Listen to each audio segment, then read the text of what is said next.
The Civil War, War on the Water.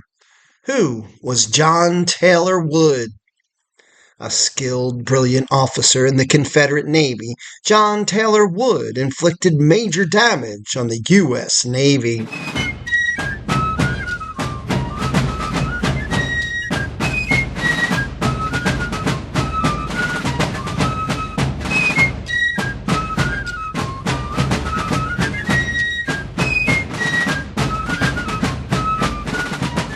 The epic battle between the Virginia and Monitor might never have taken place because, as strange as it may seem, the Confederates did not have enough experienced men to man their ship.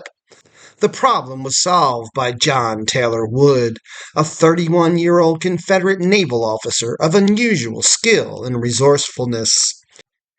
Lieutenant Wood joined the Virginia in January of 1862 and was given the responsibility of recruiting a crew for the ironclad, which was not as easy as it seemed. The Confederate Navy had plenty of former U.S. Navy officers, but lacked trained sailors.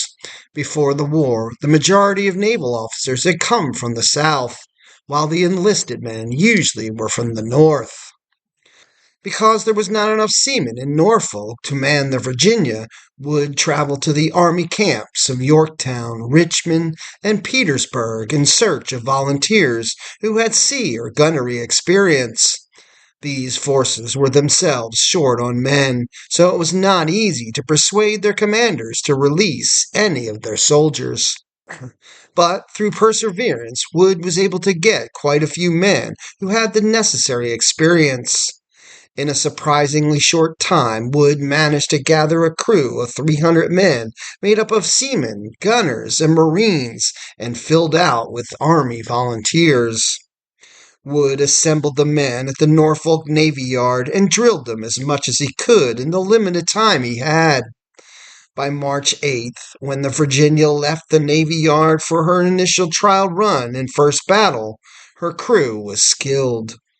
Wood described them as gallant and trusty a body of men as anyone could wish to command. During the battle that day and the next, Wood was in charge of the aft pivot gun, a 7-inch Brooke rifle. It was this gun, aimed by Wood, that fired the shot that struck the Monitor's pilot house and wounded her captain, Lieutenant John L. Worden.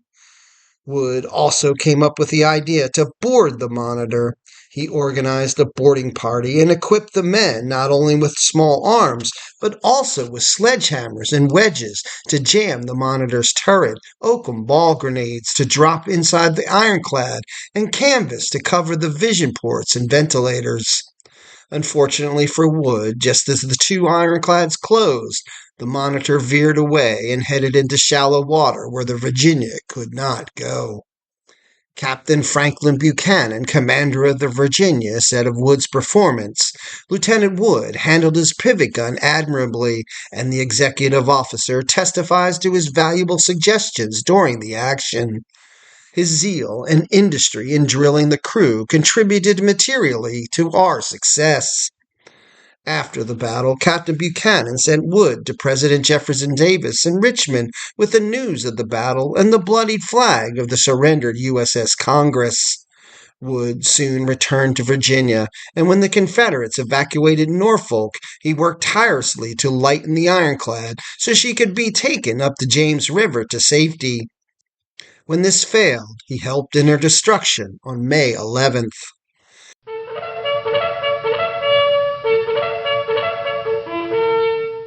Wood was born on August 13, 1830, at Fort Snelling, Iowa Territory. His father was General Robert Crook Wood, a U.S. Army surgeon and Assistant Surgeon General from 1862 to 1865. His mother was Anne Mackerel Taylor, daughter of Zachary Taylor and sister of Jefferson Davis's first wife. Instead of following his father into the Army, Wood entered the Navy in April of 1847 as a midshipman. During the Mexican War, he served on the frigate Brandywine off Brazil and the ship of the line Ohio in the Pacific Ocean.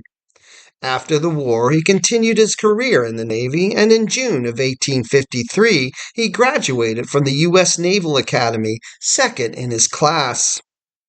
In 1855, he was promoted to lieutenant, and the following year married Lola Maccaben of Annapolis. They eventually had 11 children.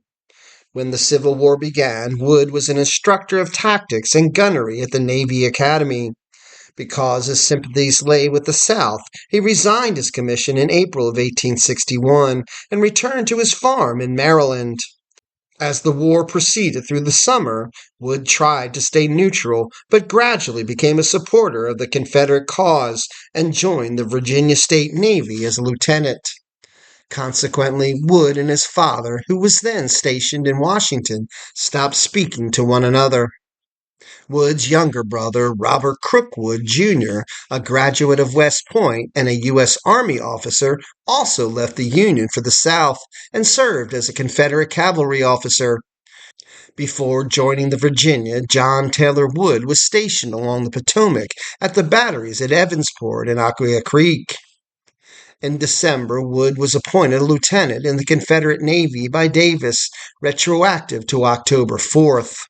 Although Davis was his uncle, Wood was more than a mere political appointee. He was intelligent, a good planner, and an exceptional leader, and was well versed in naval tactics. Despite being a strict disciplinarian, he was respected by those he commanded for his courage and skill in battle.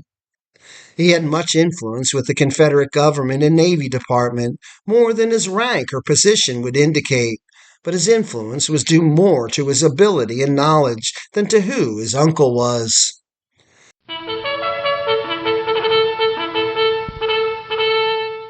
With the destruction of the Virginia, Wood and the rest of his ironclad's crew went to Richmond, where they found the city preparing for an attack by the approaching Union forces. Wood and the Virginia's men were immediately sent 7 miles below the city to a 200-foot-high prominence overlooking the James River called Drury's Bluff. Here, they joined other Confederate forces in building earthworks and batteries and sinking obstructions in the river. An attack upon Richmond by Union gunboats coming up the James River was expected at any time. The Confederates did not have long to wait. On May 15th, just 2 days after Wood arrived, a flotilla of Union gunboats appeared. The flotilla comprised the new ironclad Galena and 4 other gunboats, including the Monitor. When the Union ships came to within 600 yards of the Confederate position, they opened fire, and a hotly contested artillery duel ensued. The battle raged for almost 4 hours until the Union gunboats, finding that they could not overcome the high Confederate works, retreated down the river. During the battle, Wood was in command of a company of sharpshooters entrenched along the riverbank. Despite being under constant rifle and cannon fire, Wood's men poured out a steady and accurate fire that helped keep the Union gunboats at bay. Wood was later commended for his actions and those of his men. Wood said of the battle, "The fight at Drury's Bluff was the salvation of Richmond." The Confederate victory, indeed, had prevented the Union from reaching Richmond that day. Several months later, Wood embarked on the first of his feared and famous nighttime raids on the Chesapeake Bay. On the night of October 7, 1862, Wood and 13 men boarded and captured the Union transport schooner Francis Elmore, which was anchored off Lower Cedar Point in the Potomac. After taking the captain and crew prisoner, he burned the vessel. At the end of the month, Wood made another raid. With volunteers from the Confederate gunboat Patrick Henry and 3 small boats, Wood came upon the ship Algernon, anchored near the mouth of the Rappahannock River. He and his men boarded the ship. There was a storm raging at the time, and without a fight took her surprise crew prisoner. After seizing the ship's stores, Wood put some of the prisoners in his boat and set the ship afire. Although several Union gunboats were in the area, Wood made it to shore safely. The Algernon and her crew were a total loss. In early 1863, Wood was appointed naval aide de camp to President Davis and made a colonel of cavalry. For the rest of the war, Wood held commissions in both the Confederate Army and Navy, changing his rank between the two services as his duties required. As Davis's aide, Wood inspected the South's coastal and river defenses and ship construction and Navy facilities, and acted as a liaison officer between the Army and the Navy. During this time, Wood made some of his most important contributions to the Confederacy. While on an inspection tour of Wilmington in February of 1863, Wood reported to Davis the absolute necessity of the place, if it was to be held against a naval attack, is heavy guns. With over 100 guns bearing upon the water, there is but one 10-inch, no 9-inch, and but few 8-inch, 24s and 32s form the armament of most of the batteries. The report led to Wilmington receiving heavier guns. As a result of this and other recommendations he made for improving the defenses of Wilmington and later Charleston, these important ports were able to remain open longer to blockade runners. Wood was also concerned with making improvements in the Confederate Navy, vigorously pushing to have more active, younger men placed in positions of authority. Wood went on another one of his nighttime raids on August 19, 1863. He departed Richmond with 60 men and headed for the Chesapeake. He meant to attack the two ships of the Union's Chesapeake flotilla that were patrolling the area off the Rappahannock River, the armed steamers Satellite and Reliance, each mounting 2 guns and manned by a crew of 40. 3 nights later, Wood and his party set off from the Virginia shore in 4 small boats toward the gunboats, which had anchored for the night off Stingray Point. The Confederates made it to the gunboats undetected and quickly boarded both vessels. After fierce hand-to-hand fighting, they captured the 2 gunboats and took their crews prisoner. Wood immediately took the gunboats up the Rappahannock to Urbana, where the prisoners were put ashore. 2 nights later, Wood took the Satellite out into the bay in search of Union shipping and captured a large schooner carrying coal, which he badly needed, and 2 smaller schooners. He brought his prize back to Urbana the next day. Within another couple of days, Wood took the 2 Union gunboats and the small schooners upriver to Port Royal, where he received a hero's welcome. But with the Union forces closing in around Port Royal, Wood stripped the 4 Union vessels of their guns and all other usable equipment and burned them to prevent their recapture. Wood's expedition was a great morale booster for the Confederacy and a blow to the Union naval forces on the Chesapeake. For this raid, Wood was promoted to Navy commander and went back to his work on Davis's staff. In the beginning of 1864, Wood led a flotilla of ships in conjunction with a land attack by Major General George E. Pickett on New Bern, North Carolina. Wood's flotilla was to come down the Neuse River and capture the 3 Union gunboats that patrolled the area, while Pickett made a 3-pronged attack on the Union forces around New Bern. On the night of February 1st, Wood, with some 300 officers, seamen, and marines in 12 boats, approached New Bern. When he arrived, Wood found only one of the Union gunboats, Underwriter, there. Underwriter was a 186-foot side-wheel steamer with a crew of 84, mounting 4 guns, and was the largest gunboat in the area. She was anchored near the shore, close to Fort Stephenson and a land battery. At 2:30 a.m. on the 2nd, the Confederate boats made for the Underwriter, but just as they neared the gunboat, they were spotted. But before the Union seamen could mount an effective defense, Wood and his men had reached the gunboat and boarded her. A fierce and bloody fight ensued. After a stout resistance, the gunboat's crew was overpowered and surrendered. Wood wanted to flee with his prize, but found that the gunboat's boilers were cold. Moreover, Union troops on the shore realized that the Underwriter had been captured and opened fire.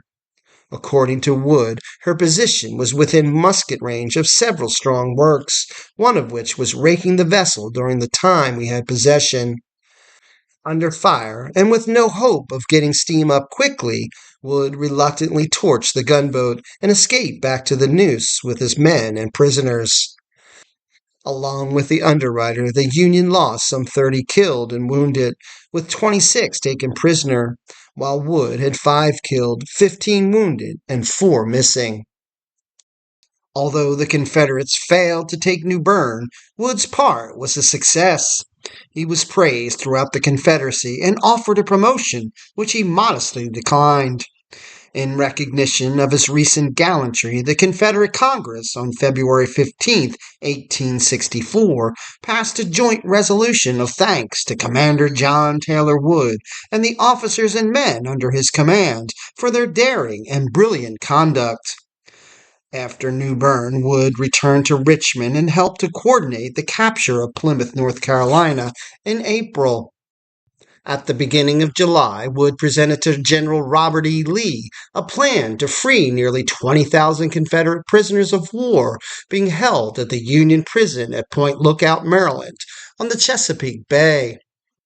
Lee liked the plan and agreed to send a detachment of cavalry to make a simultaneous attack from land while Wood made an amphibious assault.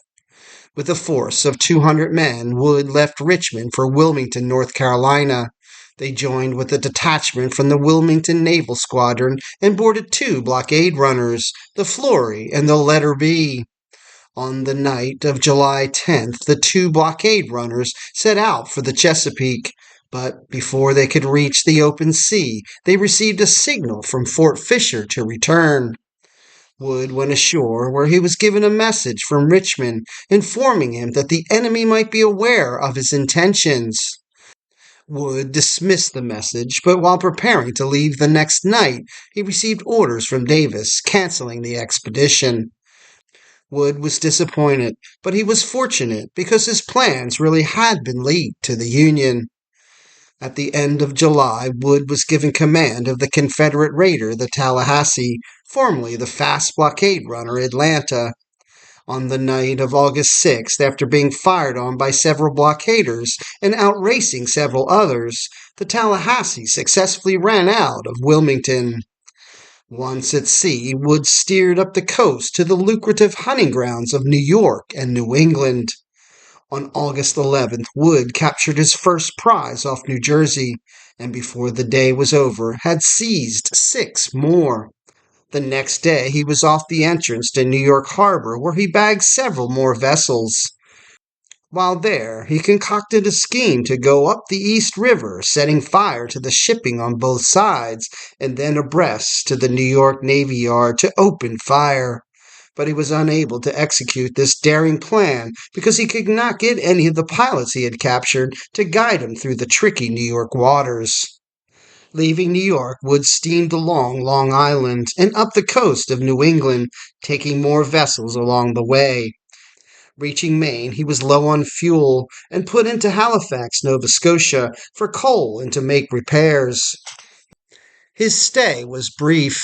At 1 a.m. on the 20th, the Tallahassee bolted out of Halifax, missing by only a few hours the USS Pontotoc, one of several Union warships pursuing her. On the way home, Wood captured 1 more vessel. On August 26, the Tallahassee, after a running gun battle with 3 blockaders, anchored under the guns of Fort Fisher. In only 19 days at sea, Wood captured or destroyed 33 vessels. In the South, the Tallahassee's voyage was hailed as a great victory and was a badly needed morale booster. For the North, she certainly kicked up a fuss by forcing more Union vessels from the seas and caused the federal government to tighten the blockade, especially at Wilmington. Wood was promoted to naval captain in February of 1865. After the Tallahassee cruise, Wood returned to his duties as Davis's aide, spending most of his time in coordinating the Army and Navy in the defense of Richmond. He was offered the command of the James River Squadron, but declined, preferring to stay as Davis's aide.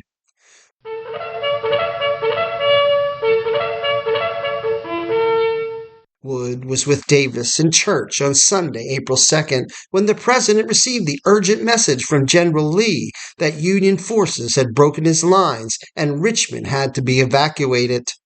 That night, Wood accompanied Davis and the Confederate government as they went south through the Carolinas to Georgia. Wood was captured with Davis on May 10, 1865, at Irwinsville, Georgia. But he escaped shortly after by bribing his guard and hiding in a swamp until everybody had left. Several days later, near Madison, Florida, Wood met General John C. Breckinridge and other Confederate refugees. He and Breckinridge formed a small party and traveled on horseback to Fort Butler on the St. Johns River, where they obtained a small open boat. Under Wood's guidance, the party navigated the St. Johns to the Indian River and then to the Atlantic just south of Fort Pierce on June 4th. Although Wood felt that the boat was too small, they tried to row east across to the Bahamas, but they were unable to because of strong headwinds. Wood decided that they would head south and try for Cuba. As they rowed down the coast on June 6, they were stopped by a Union gunboat, but Wood was able to bluff their way through. Farther along, Wood made his last capture at sea when he came upon a small sloop carrying Union deserters. Wood was able to convince the deserters to trade their sloop for his boat. The sloop was not much bigger, but it had a higher freeboard, was partially decked, and it had a mast and sail, so going to Cuba was now possible. They made the crossing through a terrible storm, arriving in sorry shape, but looking forward to starting new lives. Wood stayed in Cuba less than 2 weeks. Because President Andrew Johnson's amnesty proclamation excluded Confederate naval officers above the rank of lieutenant and those educated at the Naval Academy, he could not return to the United States. So he decided to go to Canada. After his wife and children joined him, they settled in Halifax, where he was involved in shipping and marine insurance and became a prominent citizen of the city. With the war over, he made up with his father, and in later years he returned to the United States, but only in short visits. He died in Halifax on July 19, 1904, a loyal Confederate to the end. It's your history. Learn it, know it, love it. Like and follow so you don't miss any of the exciting episodes from Mad Hatter's Civil War history.